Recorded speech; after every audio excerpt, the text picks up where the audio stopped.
오늘 하나님의 말씀은 시편 35편입니다. 저희가 교독해서 읽기는 1절부터 6절까지 먼저 교독해서 보도록 하겠습니다. 여호와여, 나와 다투는 자와 다투시고 나와 싸우는 자와 싸우소서.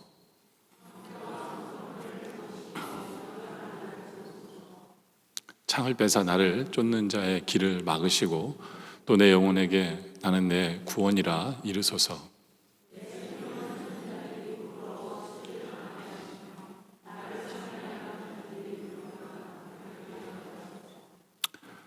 그들을 바람 앞에 겨와 같게 하시고 여호와의 천사가 그들을 몰아내게 하소서.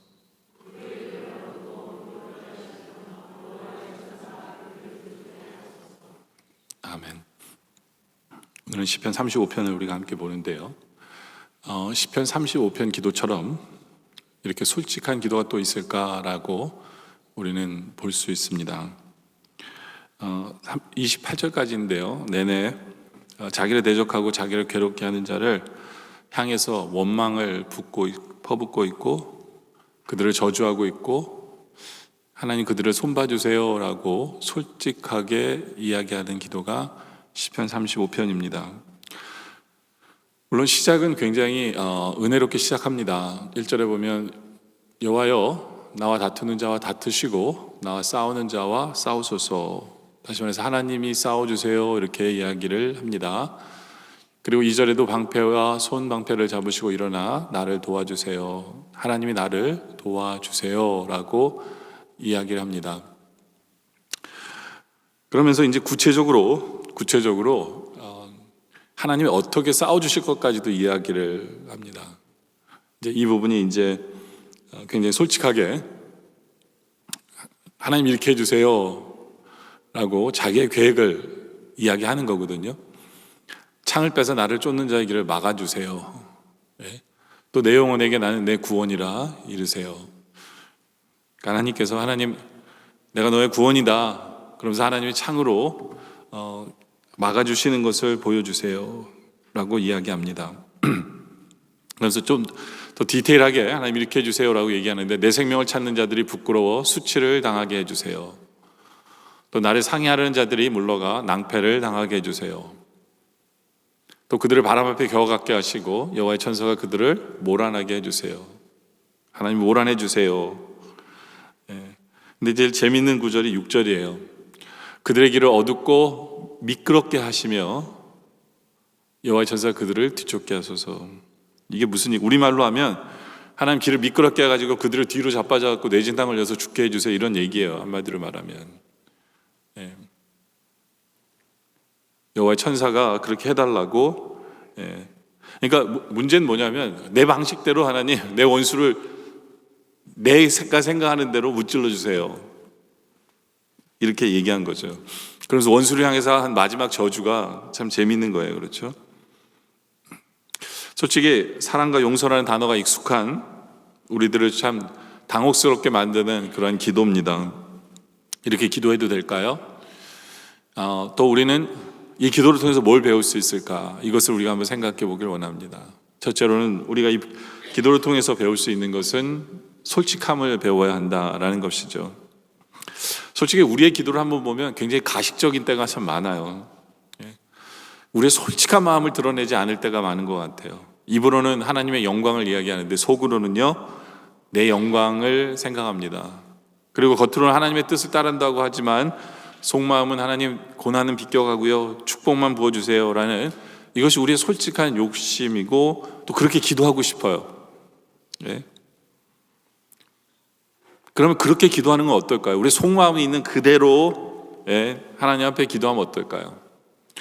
그렇게 기도하지 않아도 하나님은요 우리의 중심을 이미 알고 계세요. 우리 속마음을 알고 계세요. 우리는 하나님 속일 수가 없어요. 솔직한 기도 어떤 이렇게 뭐 형식화되지 아니하고 내 마음에 있는 그냥 솔직한 기도. 하나님 나 성공하고 싶어요. 하나님 나 물질의 복을 받고 싶습니다. 하나님 나를 괴롭힌 저 원수 정말 도저히 용서할 수 없고요 좀 죽여주세요. 여러분들 우리가 하나님을 우리 아버지라고 부르는 것은요 하나님이 내 편이시기에, 또 하나님 나의 아버지시기에, 나의 아빠이시기에 하나님께 솔직하게 털어놓는 것도 기도입니다. 맞아요. 잘못된 거 아니에요. 네. 우리는 어쩔 때는 우리 스스로 감당 못하면서 그냥 원수를 사랑하러 그러니까 기도를 아예 안 해버려요. 왜냐하면 하나님의 뜻이 원수를 사랑하라고 그랬으니까 이런 기도하면 안 될 것 같아서 아예 우리는 그냥 무시해버릴 경우도 많아요. 그러면서 억지로 그냥 잊어버리자 근데 시편 기자는 그렇게 하지 않았어요. 하나님 앞에 정말 속풀이 하듯이 화풀이 하듯이 그냥 다 쏟아 놓는 거예요. 그냥 하나님께 마음껏 쏟아내는 거거든요. 마치 그 친정집에 가서 남편 식구들 흉보는 것 같은 거예요. 여러분들 그거 아세요? 기도의 중요한 기능 중에 하나가 뭐냐면 스트레스 해소인 거. 물론 여러분들 그렇게 얘기할 수 있어요. 거룩한 기도를 가지고 무슨 스트레스 해소를 해. 근데 어떤 면에서 우리가 너무 마음이 답답하고 아프고 힘들잖아요. 그럼 하나님 앞에 쏟아 놓는 것이 먼저예요. 우리 하나님은 마치 친정 어머니 같아요.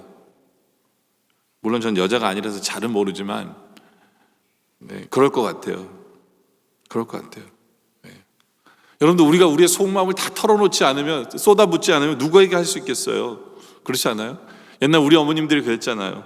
무능력하고 무정한 남편에게 받던 스트레스를 친정 어머니에게 다 쏟아놓고 그리고 집에 들어오면 그걸로 몇 달 가잖아요. 그냥 그 마음으로 몇 달 가는 거잖아요. 여러분들 욥기서를 보면 욥기서 전체가 42장인데요. 서론과 결론 빼고 나면요 3장부터 37장까지는 정말 욥과 친구들의 그냥 대화예요. 그냥 한탄이 주제예요. 어떤 면에 있어서는 욥은 자신이 이해가 하나님께서 하게 행하시는 이해되지 않은 그 부분을 정말 솔직하게 막 털어놔요. 근데 친구들은 그러면 안 돼 뭐 이런 거죠. 어떻게 보면 욥의 원망으로 가득 차 있는 게 욥기서예요. 근데 중요한 것은 그렇게 고백함으로 인해서 그것을 극복해 나가는 거거든요. 시편이 이렇게 사랑스러운 이유 중에 하나는 뭐냐면 이처럼 가식이 없는 기도들이 있어요. 속마음을 그냥 그대로 드러내는 내용들이 있기 때문이에요. 그럼에도 불구하고 정말 그렇게 해도 돼요? 이렇게 여러분들 묻고 싶을 거예요. 정말 그렇게 솔직하게 얘기해도 돼요? 여러분들이 퀘스천 마크를 할 수도 있어요. 근데 여러분들 염려하지 마세요. 우리의 기도를 이끌어 가시는 분은요 우리 안에 계신 성령님이에요. 내가 시작은 내 뜻을 간구하고 내 욕심을 간구하고 원망하는 것 같고 부질없는 것을 푸념하는 것 같고 이렇게 막 쏟아놓는 것 같지만 결국에는 그 기도를 하나님과 연결을 시키시면서 그 기도를 통해서 하나님의 마음을 보게 하시고 그 기도를 변화시켜 가시는 분은 성령님이세요. 그러니까 시작은 이렇게 해도 돼요. 정말로요. 우리가 원수를 저주하면서 기도하다 보면요 우리 마음속에 어느새 그 원수가 불쌍해진다는 느낌이 들기 시작해요. 이런 것들이 이제 성령님이 해주시는 거거든요. 그래서 어쩔 때는 오히려 원수가 불쌍해가지고 눈물을 흘리며 그를 위해서 기도하게 만드는 거거든요. 그게 우리 성령님이세요. 그리고 우리 마음에 평안을 주시고 또 기쁨도 회복해 주시고 고통을 완화시켜 주시는 우리 성령님이세요. 그래서 중요한 것은 기도하는 게 중요한 거예요. 다 쏟아부으면서 하나님 앞에 기도하는 게 중요한 거예요. 그럼 우리 성령님께서 그 기도를 변화시켜 주시는 거죠. 여러분 다윗이 처음부터 신앙이 좋아서 사울 왕을 죽이지 않았을까요? 죽일 수 있었잖아요. 그렇죠? 근데 하나님이 택한 종을 자기가 죽일 수 없다고 해서 안 죽였어요. 다윗이 처음부터 신앙이 좋아서 그렇게 했을까요? 아니에요. 다윗은 엄밀히 말하면 하나님께 이렇게 막 쏟아붓다 보니까 이제는 자기의 이성을 찾는 거예요. 그리고 하나님의 뜻을 찾는 거예요. 하나님의 뜻을 보게 되는 거예요. 그러니까 그 삶도 변하는 거죠. 문제는 기도하지 않는 거예요. 문제는 너무 가식적인 거예요. 문제는 우리 하나님 앞에 쏟아붓지 않는 것이 문제지 하는 게 문제는 아니다라는 거죠. 솔직한 기도 필요해요. 근데 우리가 이렇게 솔직한 기도를 드리다 보면 두 번째로 하나님이 나를 위해 하신 일이 기억나게 하세요. 기억나게 하세요. 솔직히 이 시편 35편을 읽으면요, 이 다윗이 미친 사람 아니야, 정신병자 아니야, 이런 생각이 들어요. 이게 자세히 보면요. 보세요. 아까도 우리가 읽었죠. 뭐 하나님, 내 원수가 미끄러져가지고 그냥 뒤로 잡아서 죽게 해주세요, 뭐 이러면서 계속 그런 얘기 하는 거거든요. 7절에도 하나님, 그들이 까닭없이 나를 잡으려고 그들의 그물을 웅덩이에 숨기며 까닭없이 내 생명을 해하려고 함정을 팠사오니, 예? 멸망이 그 순간에 그에게 닥치게 하시면, 한순간에 그를 하나님 멸망을 죽여달라는 얘기예요. 막 이러면서 그가 숨긴 그물에 자기가 잡히게 하시며 멸망 중에 주님 떨어지게 해주세요, 막 이렇게 기도하다가 9절에 가서는요, 예, 아마 다음 절을 보시면 될 것 같아요. 9절. 예, 9절에 가서 갑자기 이렇게 막 원망하고 하나님 죽여주세요 하더니 9절에 가서 내 영혼이 여호와를 즐거워함이래요. 그리고 그의 구원을 기뻐하리래요. 남들이 보면 미친 사람이 아니에요? 예? 갑자기 하나님을 찬양하고 하나님을 기뻐한대요. 10절에도 내 모든 뼈가 이르기를 여호와 같은 이가 누구냐? 그는 가난한 자를 그보다 강한 자에게 건지시고 가난하고 궁핍한 자를 노력하는 자에게 건지시니라 하리로다. 갑자기 하나님을 찬양하고 있어요. 막 한탄하고 하나님 이 원수 어쩌실 겁니까? 이 원수 죽여주세요 그러더니 하나님을 높이고 있어요. 갑자기 어떻게 이렇게 될 수 있을까요? 네. 9절만 그런 게 아니에요. 앞으로 다시 가면 이제 또 하나님 또 원망해요. 또 막 원망하더니 18절에 가서는 또 18절에서 내가 대화 중에 주께 감사하며 많은 백성 중에 주를 찬송하리라다. 막 하나님 앞에 쏟아붓다가 갑자기 또 주님 감사합니다. 주님 내가 주를 찬양합니다. 또 이래요. 또 이거 끝나고요, 또 막 쏟아부어요. 하나님 내 원수는 진짜 못된 놈들이에요. 하나님 어떻게 하실 겁니까? 막 이러다가 마지막에 가서 또 어떻게 해요?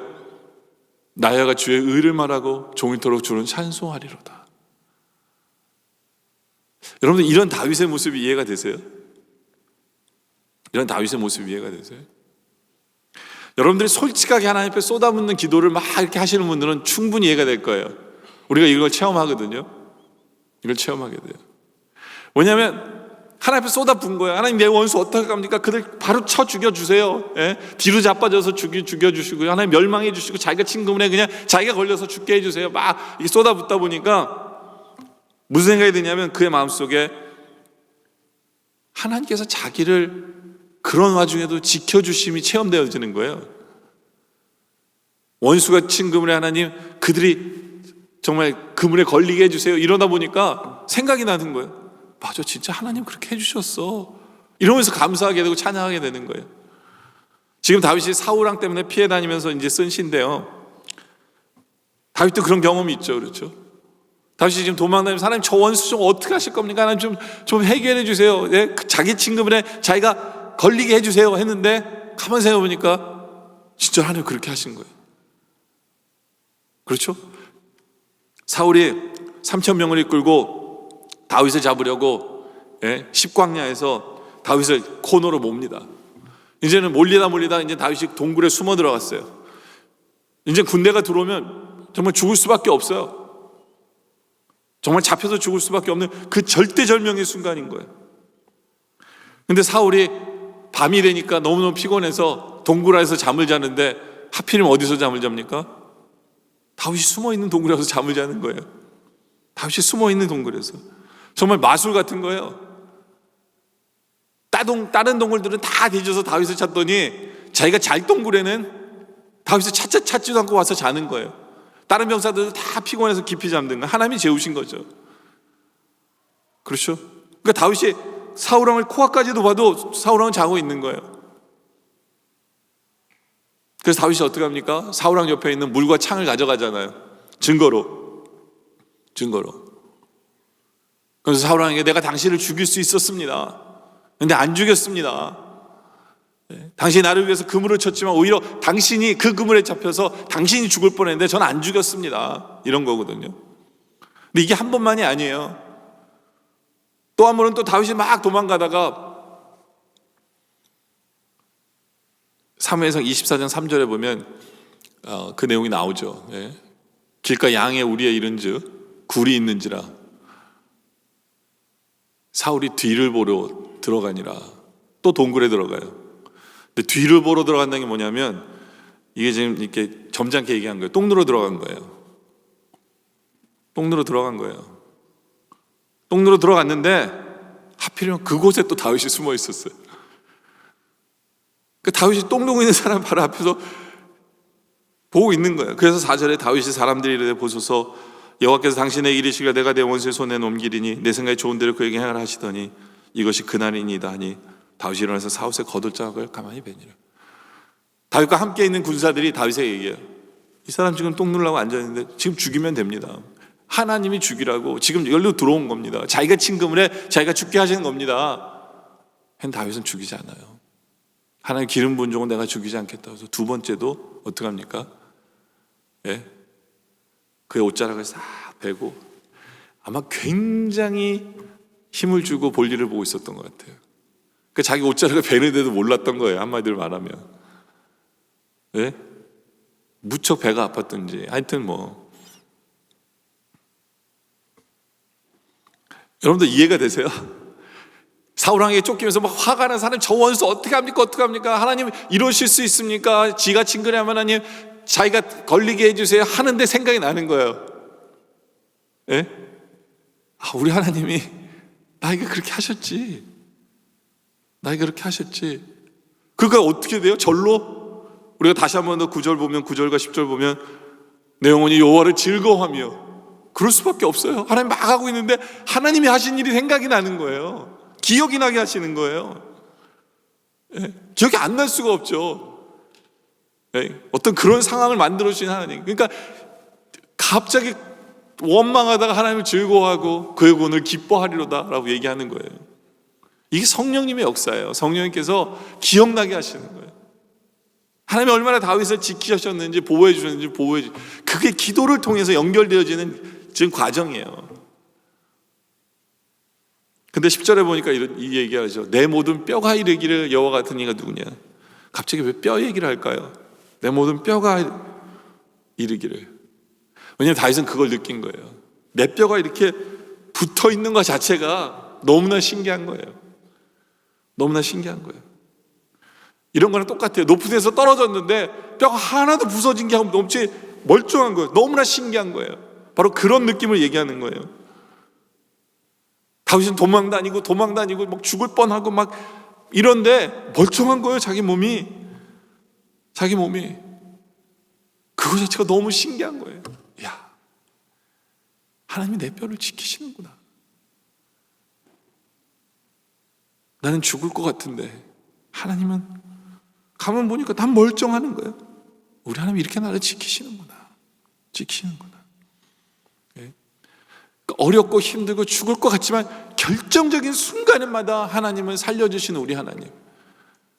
그걸 보게 하는 거죠. 그러니까 다윗이 미친 사람처럼 막 원망하다가 하나님을 찬양하고 막 할렐루야 이러고 있는 거예요. 근데 또 이렇게 상황을 보면 너무 힘드니까 또 막 원망하다가 또 아까 18절에 가서 하나님 감사합니다. 하나님 감사. 또 와 원망하다가 마지막 절에 가서 하나님 주를 찬양합니다. 이거는 기도하는 성도님들만 이해가 돼요. 솔직하게 기도하는 성도님들 이해가 되는 거죠. 그리고 세 번째는 기도하면서 진짜 나쁜 놈임을 깨닫게 해주세요. 이게 무슨 말인가 하면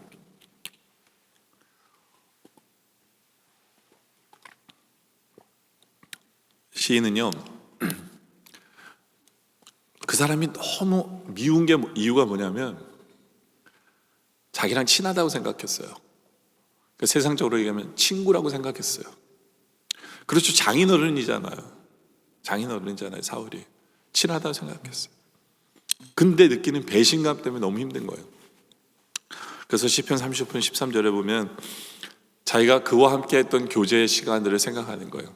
나는 그들이 병들었을 때 굵은 베옷을 입으며 금식하여 내 영혼을 괴롭게 하였더니 내 기도가 내 품으로 돌아왔다. 무슨 얘기예요? 사울이 병들었을 때 자기가 금식했어요. 하나님 우리 사울왕 고쳐주세요. 건강하게 해주세요. 세상에 이런 친구가 어디 있습니까? 여러분들의 친구를 위해서 금식해 본 적 있으세요? 근데 다윗은 그랬어요. 사울왕을 해서 그런 사람이에요. 그런 사람이에요. 14절에 내가 나의 친구와 형제에게 행함같이 그들에게 행하였으며 내가 몸을 굽혀 슬퍼하기를 어머니의 곡한같이 하였도다. 슬픈 일이 있어요. 같이 슬퍼했어요. 정말 내 친한 친구처럼 대해준 거예요. 슬플 때 진짜로 자기가 마음이 아팠어요. 예. 힘들을 때 자기가 진짜로 아팠다는 거예요. 정말 이런 친구가 없죠. 이런 신하가 없는 거예요. 사울왕에게 자기가 그렇게 대해준 거예요. 근데 배신한 거예요. 그러니까 마음이 더 아픈 거예요. 마음이 너무너무 아픈 거예요.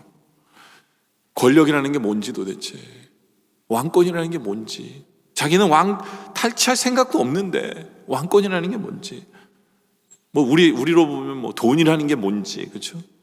돈이라는 게 뭔지, 네. 그런 마음, 아픈 마음이 있었어요. 그러면서도 다윗은 사울을 처음부터 미워하진 않았어요. 힘들겠지만 이유가 있겠지. 죽이면 안 되지. 그런 마음에서 왔다 갔다 하는 거예요. 근데 다윗이 이제 13절에 그런 고백을 하죠. 내 기도가 내 품으로 돌아왔도다라는 고백을 하죠. 이게 이제 중보기도 드리는 성도들이 누리는 축복이에요. 무슨 얘기냐면, 내가 그를 위해서 기도하면 그 사람이 받을 자격이 없으면 그 복이 나에게로 오는 거죠. 다윗은 그걸 느끼는 거예요. 마치 예수님이 제자들에게 했던 말씀과, 제자들을 파송하면서 그런 말씀하시죠. 마태복음 10장 12절에 보니까 또 그 집에 들어가면서 평안하기를 빌라. 그런데 그 집이 이에 합당하면 너희 빈 평안이 거기에 임할 것이지만 만약 합당하지 아니하면 그 평안이 너에게 돌아가리라. 그러니까 이게 중보기도 하는 사람들이 누리는 축복이에요. 받을 자격이 있으면 그 사람 받아서 내가 좋고요, 응답받아서 내가 좋고, 자격이 없으면 그 모든 복이 내게 오니까 또 내게 좋고. 그러니까 다윗은 그 가운데서도, 힘든 가운데서 그 복을 누린 것을 경험하는 거예요. 왜냐하면 사울이 받을 자격이 없었기 때문에.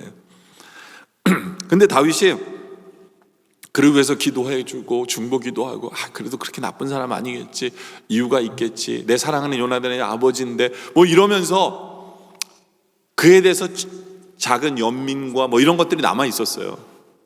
그런데 17절에 가서는 다윗이 이런 표현합니다. 주여 어느 때까지 관망하시려 하나이까? 내 영혼을 저 멸망자에게서 구원하시며. 다윗은 사울을 이제 뭘로 보냐면 멸망자라고 얘기해요. 멸망자라는 것은, 이거는 하나님 나라를 멸망시키는 사람이에요. 이건 하나님의 대역자, 하나님의 반역자, 하나님의 원수로 다윗이 보게 돼요. 다윗이 보게 됩니다. 이게 이제 기도하면서 다윗이 하나님 앞에서 체험하는 건데요. 뭐냐면, 나만 죽이려고 했고 나의 원수라고만 생각했어요. 근데 기도하면서 하나님께서 알려주신 게 뭐냐면, 그는 멸망자야. 너만이 아니라 하나님의 나라를 지금 망가뜨리고 있는 사람, 하나님의 대적이야 라는 것을 깨닫기 시작해요. 아마도 다윗은 자기 머릿속에 그게 생각이 났을 거예요. 솔직히 다윗은 잘 지내보려고 했는데 어느 한순간 저 사람 진짜 나쁘구나 라고 생각하는 그 순간이 있었을 거예요. 그 순간이 언제였을까요? 언제냐면, 사울이 다윗을 도와주었던 제사장들 모두 다 죽이는 사건이 있었죠. 그렇죠? 예. 그 전까지만 해도 다윗은 그래도 사울이 일시적인 어떤 오해나 뭐 이랬겠다고 생각했는데, 아무것도 모르고 그냥 다윗을 도왔다는 이유로, 예, 제사장 아히멜렉과 그의 동료들 85명을 칼로 죽여버렸어요. 하나님의 종들을 85명을 칼로 죽여버린 그 사건을 보면서, 그게 떠오르면서 다윗은 이게 그냥 나만의 원수가 아니구나, 하나님 나라를 대적하는 사람인 것을 보게 돼요.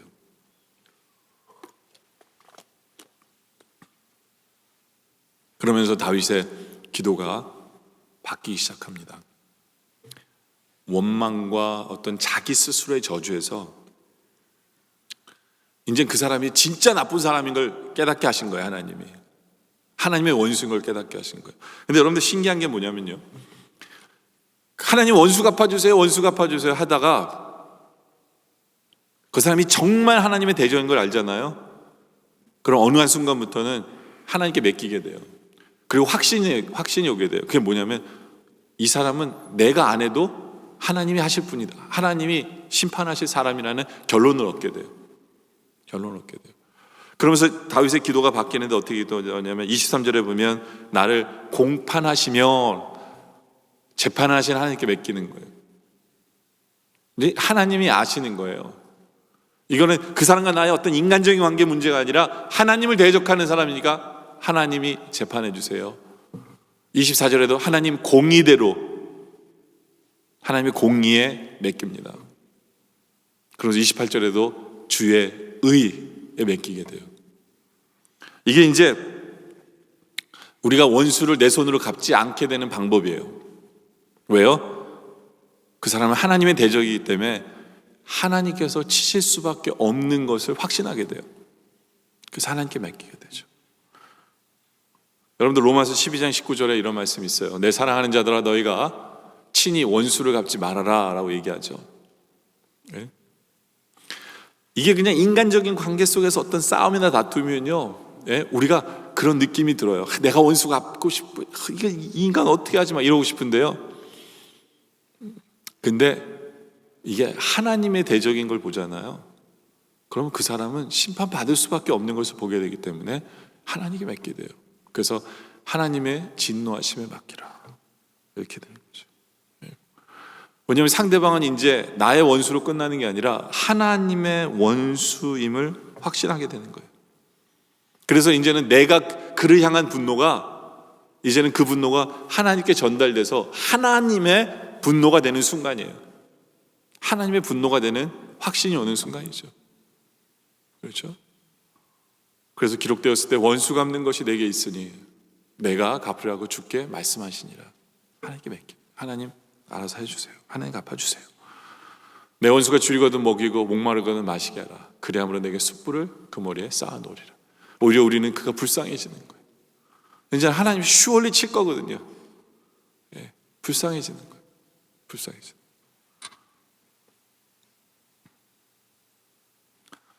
그걸 체험하면서 다윗은 이제 하나님이 알아서 해주세요. 하나님이 알아서. 그게 이제 1절의 고백이에요. 1절의 고백. 여호와여 나와 다투는 자와 다투시고 나와 싸우는 자와 싸우소서. 주님이 싸워주세요. 주님이 싸워주세요. 왜요? 이제는 하나님이 내 편이에요. 하나님이 내 편이에요. 저 사람은 하나님의 대적이에요. 하나님께 맡기는 겁니다. 하나님께 맡기는 거죠. 이것이 솔직한 기도로 시작하는 성도의 기도에 변해지는 모습이에요. 변천사예요. 변천사. 이제 말씀에 결론을 내리죠. 여러분들 너무 힘이 드세요? 어떤 사람 때문에 너무 힘이 드세요? 예? 아니면 어떤 고통 때문에 너무 힘이 드세요? 하나님 앞에 솔직하게 여러분의 마음을 쏟아 부으세요. 그냥 아까도 얘기한 대로 딸이 친정어머니에게 쏟아내듯이 쏟아 부으세요. 우리 하나님이 제일 잘하시는 것 중에 하나가 뭐냐면 잘 들으세요. 잘 들으세요. 우리 하나님. 속 후련할 때까지 다 하나님 앞에 쏟아 부으세요. 쏟아 부으세요. 쏟아 붓는 과정 속에서 여러분 안에 계신 성령님께서 여러분의 그 쏟아 붓는 가운데 생각나게 하는 것을 생각하세요.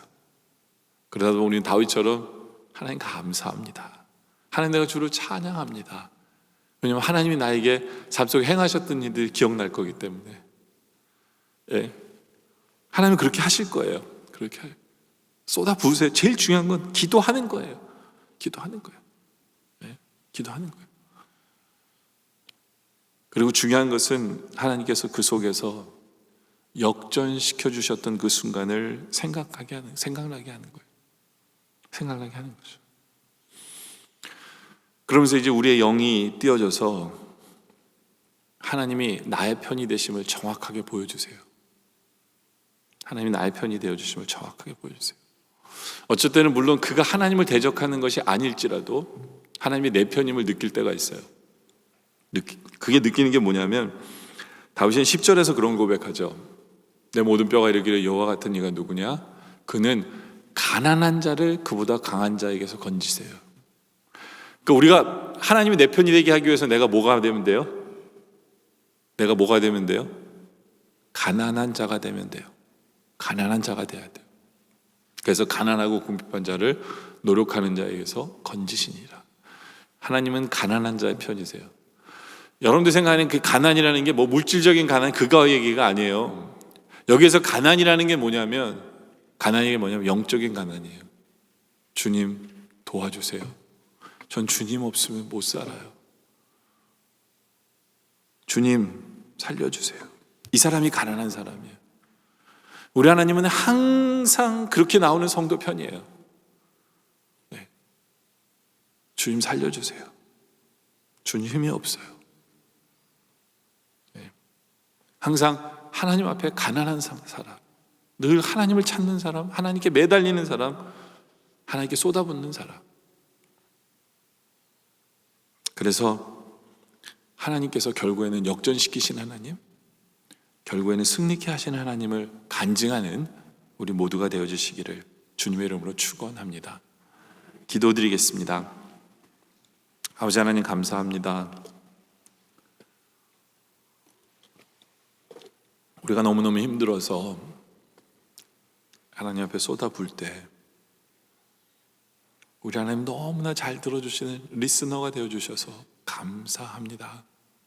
그러나 그것을 끝내지 않으시고 성령님께서 우리에게 하나님께서 하신 일을 기억나게 해주심에 감사하고, 또 우리에게 기도를 변화시켜 주심에 감사하고, 기도가 하나님의 뜻에 맞는 기도가 나오게 하심에 감사합니다. 하나님이 내 편이 되어 주심에 감사하고, 우리가 기도를 통해 결국엔 변화되어 진리 가운데 서며 신 하나님, 승리케 하시는 하나님을 간증케 하여 주시옵소서. 기도하게 하여 주시옵소서. 지금도 우리의 간구를 들으시고 우리를 불쌍히 여기시고 우리에게 힘주시고 승리케 해주시는 주님을 찬양하오며 감사드리오며 예수님의 이름으로 기도드립니다. 아멘.